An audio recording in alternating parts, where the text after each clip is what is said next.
Ladies and gents, welcome back to the Players Own channel. And we are back again for one of the household favourites here on the channel. We are back for Premier League predictions for match week 24. We're getting there. 14 match weeks to go. We've been very consistent at it. Thank you for all the support recently on the podcast and the prediction videos. We're back for Premier League predictions. And it's very important this week because last week we had a bit of a stinker. Only managed the 4 of our prediction points, making our total now 143 in total for the season. If you're somehow new to the channel and new to this type of videos, the point system works. 3 points for the correct scoreline, 1 point for the correct result, and obviously 0 for neither in these prediction videos. So we've started the season well, and ever since we've sort of got past maybe match week 16, it's been downhill ever since. So looking for a comeback week this week in terms of predictions. We've got great games this weekend, top 4 battles, teams trying to keep themselves in a title race, teams making sure they are really back. There's so many different permutations and great storylines to be had this weekend, so absolutely can't wait to preview and predict these games. Massive ones to come. So let's get straight into it. Let's get straight to these predictions.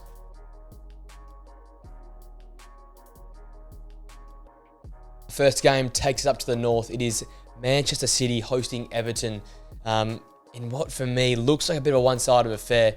Man City now in that zone. I said it now, I'm going to keep saying it all the way to the end of the season. They're in that robot zone where they just don't lose games, and they can't really at the moment because I can't see Liverpool or Arsenal dropping games at any other team other than for those 3. They are clearly the best 3 teams in the competition. Now with De Bruyne back, with Haaland back, with the performances of Bernardo Silva, the defence looking a little bit more solid, I just can't see any team sort of causing problems. And ever since that 2-2 draw versus Crystal Palace, they've looked very, very good in the league. Winning 5 on the bounce at the moment. De Bruyne back to his best sort of form, and we saw what they did in the second half versus Brentford. They were solid first half, nothing really special. A Phil Foden hat-trick, but the overall performance of City was just to die for. It was splendid. It was classic Manchester City coming the back end of the season. So as such, I really think they're going to put the hammer down here versus the Everton side, who are in the bottom 3. Forget the 10-point deduction and the like, how they were great in terms of form early in the season. Decore's missing for them. They're missing that. But they just haven't been that same sort of team. They've got some decent results as of late. Obviously, the 2-2 draw, probably the best performance they've had in a while versus Tottenham on the weekend. They exploited a weakness, and that was crosses into the box corners, attacking Vicario. It ain't going to work versus Manchester City. Their defenders are too good. Edison's too experienced. I don't think it's going to work versus Man City. And they're not going to get the same amount of chances because City don't concede as many chances as well. So for Everton, you have to literally take every single chance you get. You might get 3 or 4, got to take all 3 or 4 because City at home and the back end of the season, they're just notoriously way too good. So a lot's going against Everton, and that's why I've got Man City win this game 3-0. I can't see it going any other way. I've probably been kind to Everton there. Man City could put 5 or 6 past them this game here, and I would not be surprised.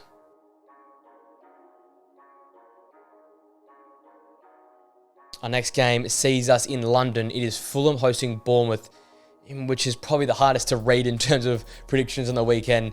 I continue to say it. Fulham, for me, are the most yo-yoing team in the Premier League. They'll have 4 good weeks. They'll have a bad week, followed by a good week, followed by 3 bad weeks. And right now, we're in one of those bad turns. They've drawn to 2 relegation-type teams, back-to-back draws to 2 relegation-type teams. I know Burnley got it done late, but Fulham, you've got to put them away earlier than that. You can't let Burnley away from home hang in that sort of game there. Burnley get the result, and it's just not good enough for Fulham for me. They're literally the most mid-table teams that you can see this season. Last season, they must have just overachieved, and fair enough, coming up and doing what they did was ridiculous. But I just feel like they're just not that same sort of clinical team or really solid at the back. The midfield isn't the same. It's a lot relying on Paulinho this season. I mean, there's no goals from the striker up front. Muniz got on the score sheet, but without the output that was given to them by Mitrovic, and then in recent weeks in João Jimenez before that red card and I think an injury at the moment, it just doesn't look like the same sort of team. So they're going to need to find that identity again, the ability to be clinical in front of goal, to create a lot of chances, to play not only on the counter attack but play with the ball at their feet. Because right now, when they have the ball at their feet, they're not good enough to break teams down. They don't have that clinical final ball. And right now, that back four isn't as solid as I hoped it would be this season. It's sort of regressed in all different areas of the park. And as such, it just hasn't been a great season for them this season. Bournemouth, on the other hand, I tend to backed in a lot. I've said a lot in the recent few weeks. I see them as a top half sort of side with the way they play their football and the results they can get. but they haven't really given me much to be supportive about across the last sort of 2 weekends. Really difficult result, a 1-1 draw to Forest last time out. Again, though, the best thing about Bournemouth, they'll continue to play this front footer solid football, in possession, getting teams high at the pitch, pressuring them high at the pitch, and creating chances for themselves. And I think because they play the better football and because they're not afraid to get in the front foot, I think they'll just pip Fulham in this game. Don't get me wrong, there's two teams right now who aren't scoring a bulk of goals, but Bournemouth play a bit more progressive. I think that will get them over the line because both teams have really nothing to lose for the back end of the season. I think they're both well and truly locked into just being anywhere from 10th to 14th, and that's where they're going to finish up. As such, I think Bournemouth just edge in this one. I've got them winning this game 2-1. But don't get me wrong, so hard with Fulham, they could turn around and get a big 3 points in this game here.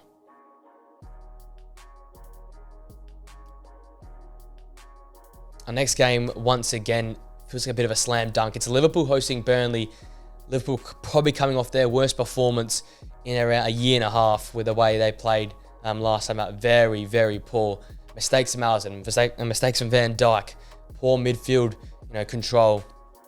Forwards didn't see much of the football. Just wasn't there for Liverpool. And even saying all of that, they were within the game for 60 to 70 minutes. So that goes to show you how good this team can be.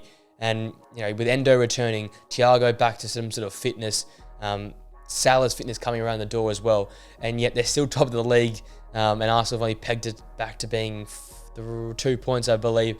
It just goes to show this team is really quality, and I'm still backing them in all the way. I know City have a chance to go ahead of them if they win their game in hand, but right now I look at the table as it is, at the pure form it is, and right now it is Liverpool on top of the Premier League, and they deserve to be there. And with their great football and their need to bounce back, I think they absolutely batter Burnley in this game here. I can see them, really compounding the misery. Get Núñez back in the starting lineup. McAllister had a great game. Combine him up with Endo to give him more license to go forward. And you've got a great performance, I think, in store. And Van Dijk never has 2 bad games in a row. And Alisson only has 1 bad game, every second year. So we're not going to see that sort of poor performance again, I don't believe, for the rest of the season. That's the game I feel like they might just have to lose to get them into gear, kick them into gear for the back end of the season. Whereas Burnley, they've been better in recent weeks. They're playing this defensive style of football, sitting backs, more compact, 2 banks of 4, absorbing the pressure, and then using their pace of Andoni and Lyle Foster up front to get chances. And obviously Fofana's double last time out saved them to get a crucial point in this relegation battle versus Fulham. But I just think compared to the teams above them, they just don't have that quality to match it, and I think they've left it too late to change the style of football. It's going to cause some teams problems, but it won't cause Liverpool problems. I'm predicting a Liverpool 5-0 win. Nathan told me they're opening up one of the new stands there in the stadium. It's going to be a massive crowd. Liverpool fans want this title for Klopp, for the end of this era, and to kick this back in the season off. I think that was the end of the middle part of the season with that loss. Now we're into the back half of the season, and I think Liverpool will kick it off in quite a big way with a massive win.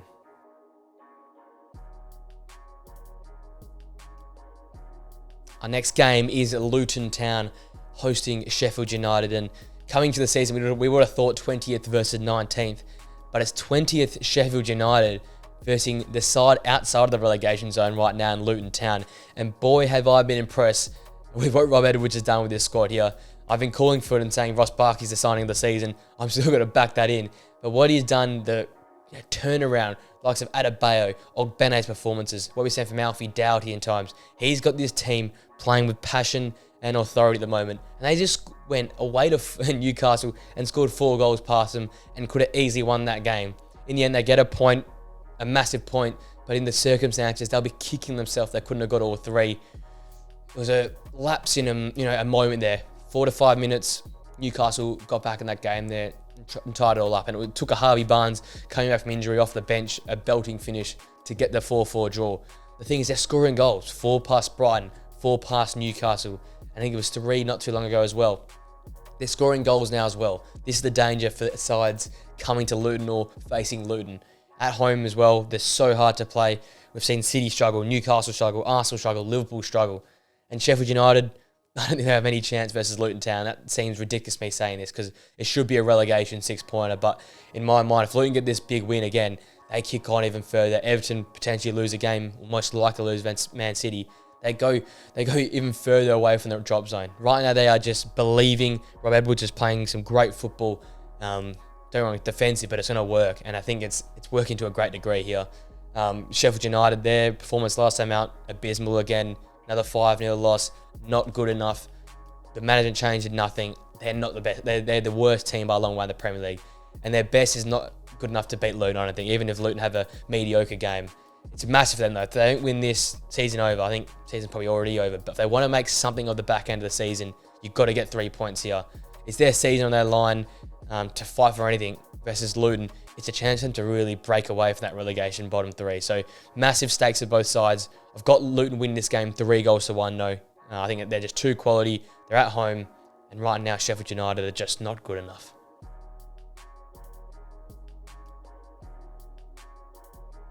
Next game is in London. It is Spurs hosting Brighton, and it's going to be a goal fest. But let's not lie to ourselves. De Zerbi and Ange Postecoglou, it's going to be goals galore. We saw it in the reverse fixture last time out. Brighton got the better of Tottenham, but ever since, Tottenham have been very, very good. You got Son coming back, Maddison's back fit.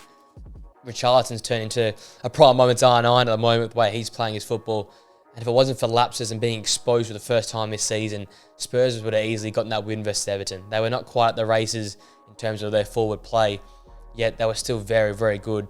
Obviously, Richarlison with a great goal in there and just quality football all around for them. But they got exposed for the first time this season. A lot of their losses have come due to injuries and suspensions and not quite being at it in terms of a mentality. But on the weekend, we saw if you attack the keeper, good corners in the box with physicality, cross more balls into the box, they may just crumble. And it was one of those games where it's the first time I've seen Spurs not know how to respond, and that was a worrying sign for them. But if I know anything about this Spurs side, they're going to bounce back in a big way.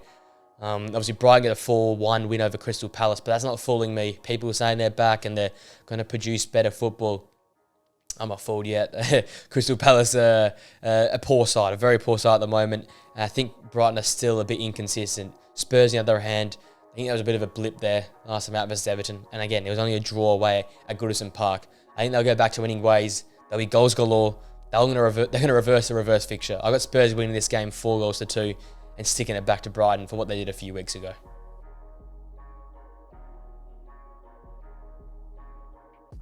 Our next game sees Wolves taking on Brentford in what could be a massive game for Wolves this season, and the fact that they're not that far away for competing for the low end of the European sort of Conference League positions. And we said on the podcast, Fraser, they play some very, very good football and have been very unlucky in recent games, especially that Manchester United game. They were very poor first half. Let's not cover the facts up there. But second half were ridiculous.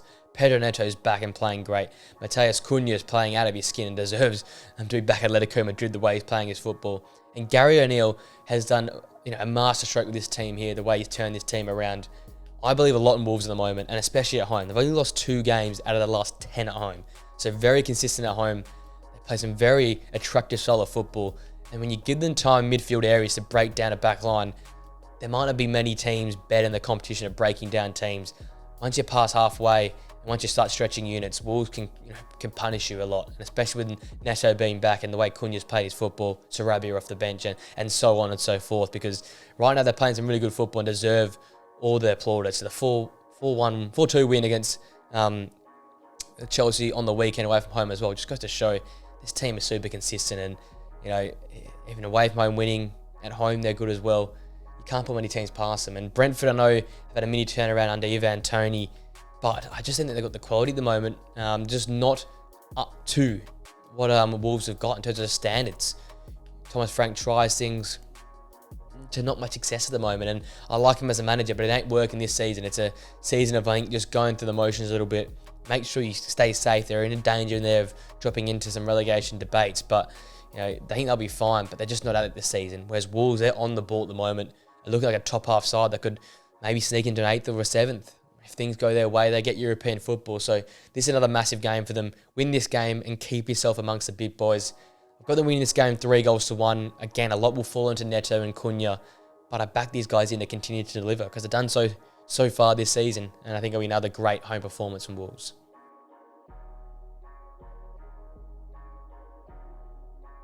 Next game, it sees Nottingham Forest host Newcastle United at the City Ground. A massive game for Nottingham Forest because, come to accept it or not, they are in a relegation scrap here. They're Muntie's sort of bottom team, and if Everton turn it around and Luton keep going, they'll be the ones falling into that bottom three there. Obviously, they had some better showings of recent. The draw versus Bournemouth, a decent first half versus Arsenal, taking it to Brentford. But all that got them was 1 point. And under this Nuno era, as much as people can be positive about it, they still haven't gotten the output of results which they really need to stay up in this competition. Obviously, you got Gio Reyna signed, which is a big deal. And Alanga will hopefully be back as well, which is good for them as well going forward. But at the moment, it just feels like they don't create enough clear-cut opportunities. And at the City ground, they're going to have to do that versus this Newcastle side, because Newcastle have been good in recent weeks, but they're shipping goals. 4 goals conceded at home to Luton. The way you get at Newcastle is to go at them, attack them, and try and exploit their weaknesses, because as much as their defense was their strong suit last season, it's become one of their Achilles heels this season and a weakness. So if I'm Nottingham Forest, be progressive, counter press, get high up the pitch, force Newcastle back a bit, and try and make the most of this game, because you're at home. That home ground advantage is going to be the difference if you stay up or go down. I still reckon they're in a bit of a scrap here. They're going to need to get important results, and if they get a result like a draw in this game, that's massive for their confidence going to the back half of the season. But at the moment, it looks like Luton and Everton with the teams pegging them back and making it a 3 to 4 team race for that third and final relegation spot. So they need to get a result here. Newcastle just back their quality in this game. Got them win this game 2-1. Isaac, Wilson, Gordon, all these names. They've got the names, they've got the players. And before last weekend, they were playing much better football. So I backed them to bounce back and get a big win here, because they desperately need the win. They need to rejoin that European battle, join Man United, join Aston Villa. And if they lose this game or draw this game, you can kiss Europa League, Champions League goodbye, because they're too far away.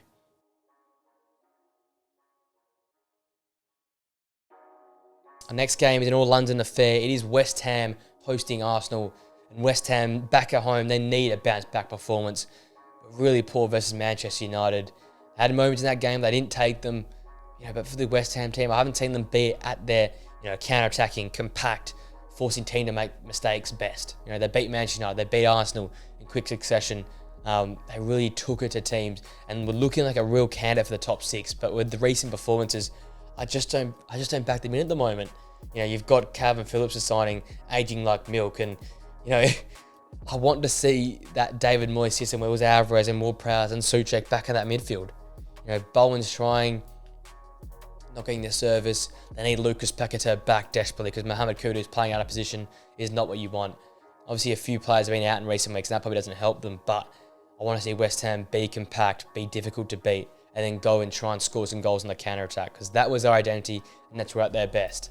When they're trying to play with the ball at their feet, like against Manchester United at times, like against Sheffield United, Brighton was a different story, but they were just poor in that game as well. But these sort of last 3 games, I can touch on there, just poor performances, not looking like the West Ham we saw for the first 20 to 22 games this season. So massive chance to get the turnaround started, and at home as well. It's a tough place to go and play, and for Arsenal, obviously a great result last time out. Probably it was their Champions League final. Me and Nathan said it on the podcast. That was their Champions League final. That was their FA Cup. That was their Premier League. That was the moment for them, because if they had lost that game, they were nowhere near the title race. Liverpool were stretching their legs away. However, they get the result. They play some solid football, not great, but they get big, massive 3 points. But you've got to keep the good vibes going. You've got to win this game versus West Ham. They obviously beat you last time out 2-0, and you've got to bounce it. You've got to show that we're not going to take this twice this season. We're not going to allow West Ham to beat us twice in a year. Take it to them. West Ham are not at the race at the moment. You've got to beat them while they're down.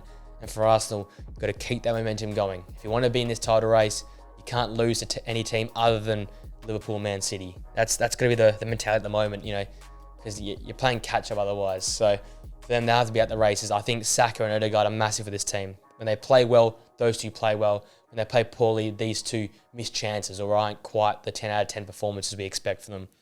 Nothing to keep an eye on as well. Jorginho was massive for them in the last game. Hopefully he starts again. And if it goes late in the game, if it's tight, Leandro Trossard for me is that guy for Arsenal at the moment. He's clinical, he's skillful, he takes opportunities when he gets them, and he sets opportunities up as well. Someone that I think either has to go from the start or has to be introduced a little bit earlier in the game, because he's been massive for me for what Arsenal have done this season. So those are 2 different sort of players to look out for. And then obviously you've got Odegaard and Saka, who, as I said, if these guys don't go, Arsenal don't go. If they go, Arsenal do go. So a lot's relying on those 2 players there to get the job done. I think West Ham will make it hard. Being away from home will make it hard for Arsenal as well. But I think they'll get over the line. A few late goals get it done for me. I've got Arsenal winning this game 3-1.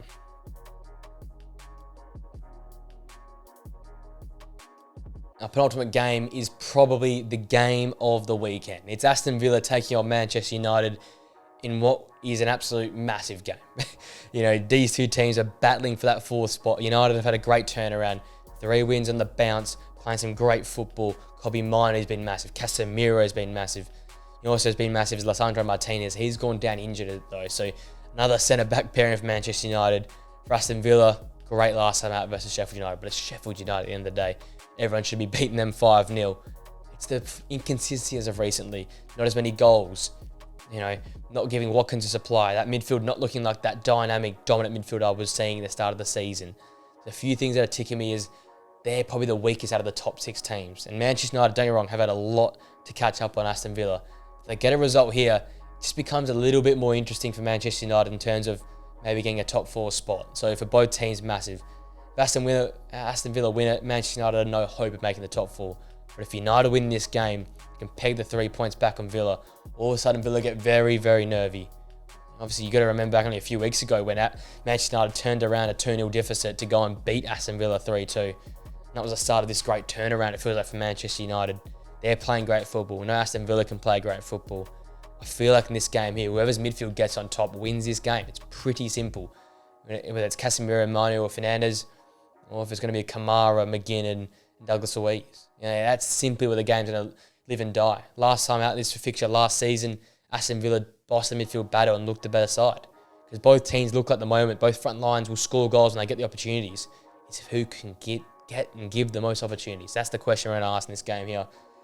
It's going to be tight. It's going to be cagey. I think both teams are really wanting to win this game, but definitely do not want to lose it. And as such, I'm going to go for a draw. I'm going to go for a score draw, though. A 2-2 draw, a United late goal to get the 1 point that will keep them in that top 4 race.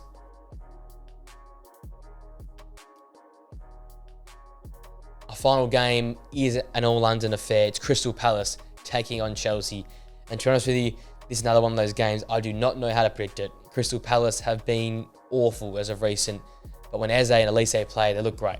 You've got to start, if you've got them available, you've got to start them. Elise bench versus Crystal Palace was one of the dumbest moves I've seen from Roy Hodgson, and he's standing there and he's on thin ice at the moment. The fans want him out, the fans want the owners out as well. It's all going wrong for Crystal Palace at the moment. But they come up against an equally deplorable side in Chelsea who, the stats come out that Potter's had less Premier League points in the same amount of games and Potter did last time out. That got Potter sacked. Obviously, they got a massive win in the FA Cup, so I don't know how you read Chelsea, but it just feels like that's what Chelsea are this season. Likes of Enzo, likes of Nkunku when he's fit, Jackson, all these guys. It's so inconsistent. You never know what performance you're going to get. Good, bad, ugly, and what's going to happen. You get beaten 4-2 at home by Wolves. Absolutely embarrassing. Brentford have beaten you at home this season. But yet you take it to City. You take it to Arsenal. It's just so all over the place. I don't know how to predict it. But Palace have been just so bad. So I'm going to go with Chelsea win. I think importantly though, the first goal is massive. If Palace can somehow get that first goal, that's massive for them. And play on the front foot. Play your skillful, progressive players. Because Roy Hodgson, again, if you go and play defensive, you're not going to win games of football. You're going to get battered like you did versus Brighton. 4-1, could have been 5 or 6-1. It was all from Palace. Play Elise. If Eze's fit, play Eze. Because when these attacking players play and you create some more chances, that's your chance to go win games of football. Go at Chelsea because they're weak, they're vulnerable. And that's what I'd say to Palace if I was them. Go at Chelsea. You're at home, the fans are behind you, and Chelsea are vulnerable. Go at them, try and beat them because this game's massive for them. Try and keep yourself away from that relegation battle because the more the weeks go on and the more poor performances come and the coaching problem becomes bigger of a problem, you're going to slide into this relegation battle that you do not want to be involved in, especially the way that Everton can play their football and the way Luton are currently playing their football. But Chelsea win this game 3-1. I think they have enough in this game. They should back up and continue the momentum of their great FA Cup performance.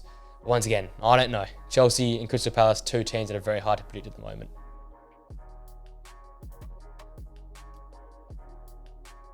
That all being said, ladies and gents, that brings my predictions for game week 24 in the Premier League to an end. Massive weekend. Aston Villa, Manchester United, Arsenal versus West Ham. Do City continue to pile the pressure on Everton? There's so many different storylines in there as well. And do Luton go and beat up on Sheffield United and keep themselves clear of the bottom 3? So many different storylines, so many different games to be excited about. And if that all being said, I hope you enjoyed this prediction video. Let me know what you think of my predictions in the comment section down below. And if you enjoyed the video, please like, comment, subscribe, all those good things. Turn the post notification bells on as well for all the podcast updates, all these videos that we're doing. Now that I think it's settled down to a routine, there's going to be more videos coming out, real life football videos, chatting videos here on the couch, podcasts, predictions, the lot. Coming down to the pointy end of the season as well. So Champions League football, Cup football, we've got it all here in the channel. So please keep supporting the channel. I much appreciate all of you that stuck around and supporting me at the moment. That means the world to me. That all being said, ladies and gents, hope you enjoy the weekend's action of football. Have a great rest of your day. And I'll see you guys in another video very, very soon. Until then, see you later.